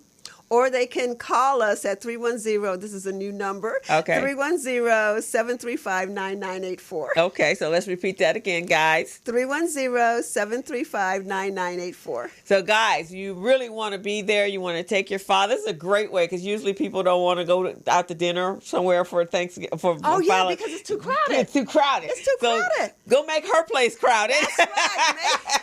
Make the Proud Board Pack it quiet. up. Pack it Parking up. is free. Yeah, complimentary parking. Right. And the food is really good. And the food is good. really So go over and celebrate Father's Day with your Honor Thy Father on what is that? June. It's June the 16th. June the 16th. Yeah, next Sunday. Okay, I'm gonna have Yes. to put on my African duds. There you go. I got some African and Wakanda themed. There you go. And then next year I'm gonna have to. I think I had mentioned that to you a couple of times. I think next year I have a couple of people that I want to Okay. honor. Some people that I work with on the Pete Brown on the junior tennis program. Oh, There's a cool. couple of men there that Okay. truly deserve to be Oh, honored for all good, their good, works good. in their community Oh, and good. being fathers to multiple children. Oh, beautiful. Those Yeah, are the kind of that men would we be wanna honor. awesome. So yeah, I'm Yes. gonna go over to honorthyfather.org. honorthyfatherawards.com. So I can Yeah, purchase Honor Thy buy Father. my ticket as well. Yes. I am just this is just wonderful. Thank you. And you look at your face, it just beams. This is truly your baby. It is. It Yeah, is, after yes. 18 years. Yes. And have you seen it evolve to a different place year after year after year? You know what? It's interesting because each year has its own personality. Okay. Depending on the honorees, depending on the presence of the folks that are there. But each year has its own personality. And my master and mistress of ceremonies is Jerry Foster. You know Jerry Oh, Foster. I love Jerry. Jerry Foster and Pearl Jr. You probably know Pearl Yeah. Jr. Yeah. Uh-huh. They've been the master and mistress of ceremonies for at least 10 years. Oh, okay. They love it. So whenever we have Honor Thy Father, it's like a family reunion because everybody's like a part of the team. Oh, okay. That's it's cool. beautiful, yeah. Yeah, I love Jerry. Jerry is the auctioneer at the PNC, the Power Oh, Network that's right. Conference. Oh, I He's wanted to hilarious. go. Oh. Yeah, I can't go this year. This is I've been the last 4 years, which is Okay. an awesome experience as well. The PNC conference, but it's conflicting with the biz camp that I'm doing. Oh, okay. And since they moved it from July to June. Oh, they moved it to June. Okay. Yeah, because it's usually in July. Right, the first right. week I've in, been, I've been there So before. now they're going to Texas. Okay. They're going to be in Houston. Okay. I think it's Houston. Yeah, Houston. Okay. And they moved the date back. And so Oh, okay. my camp is from June 17th to the 29th, and they start on the 26th or the 25th. Oh, and right. so That's I would miss the whole, Oh, and, yeah. You and got to I'm be the there for instructor, your baby. so I have to be there for my babies. Yes. So I'm going to miss it this year. Yes. I have to see how we can make it happen for next year. But yeah. I love the PNC conference. I think do it's an too. amazing It's place. amazing. The party in white, or what is that? The white party? Yeah. I just like the fact, I think my favorite parts of and if you guys don't know anything about it, go to the Power Network conference with George Frazier and check that out. But my favorite part is opening ceremony, when they cut the ribbon. Oh, yeah. And then they have the drums, and then you walk in, and they're doing the whole African timeline. That is just like, wow. And I think I don't remember that. They did that when we were... Okay, yeah. This has been in about 7 or 8 years. Yeah, well, they did this when we were in Baltimore. Okay, when so they were in Prince George. Okay. Yeah. Okay, George cuts the ribbon, and you come into, he opens the doors, and then they have the African drums and those in African their garb, and then you walk in, and then when you get in there, they talk about the beginning of time and Black people being part of beginning time. They have a whole timeline. Oh, wow. And bringing you up to current. Oh, my God. And it's just an amazing experience. And then last year, we had a Wakanda night. So everybody was dressed in their African garb. In addition to the night, the white? Uh-huh. Oh, my God. You guys had big fun. Wow. Yeah. Wow. So, and I just felt like I had walked in. Finally, I was speaking to people that spoke just like me. That was my first time. The very first year I went, which was about 4 years ago. I was like, oh, this is awesome, man. This is awesome. Oh, my God. It doesn't stop. People are in classes and talking and networking. And right. It's just feeling us. Yeah, really feeling us. Right. And it's so beautiful. And it's we need more of these celebratory type, which you do, even RBD's breakfast mixer. It's all about celebrating and uplifting us. Yes, coming together. Embracing each other. Loving each other. Right, and not apologizing for being who we are and being Black people on this planet. And we shouldn't, right? Yes, we should not. Yes, that's pretty awesome. So thank you again. I hope you enjoyed being here. I got a chance to meet you. Yeah. I got a chance to know you. Yeah, because we only really meet we just like well, me too. Yeah, it's like, now I know Crystal. Yeah, because this is kind of my element. I love being in this on this platform, and I love sharing us to us. And beautiful. I think that's the importance of the Business Zone or any platform where we can really get to know you and the person behind the organizations and the events that you're having. So I will edit this and I'll give it to you. I'll send it over to you. I'll try to edit it tonight so you can get it out there. Oh, okay. And you can put it on your social media. Okay. So people can get to know the Denise that they don't, the ones that don't know you already. Okay. Thank you. Well, guys, we are at the top of our hour. It's been a great interview with Miss Denise Estelle of Estelle of Humanities. So tell them once again how to reach you. And you can reach us directly at 310-735-9984. And get your tickets for Honor Thy Father. Yes. It's an amazing event, and we want you guys to support it. So we will see you next Friday, same time, 3 to 5. So you guys have a fantastic weekend, and we're out. Bye-bye. God bless you. As a small biz pro, I saw we roll, using procurement, program, and control. As a small biz pro, I saw we grow, using procurement, program, and control. I'm a businessman, yes, I'm an entrepreneur.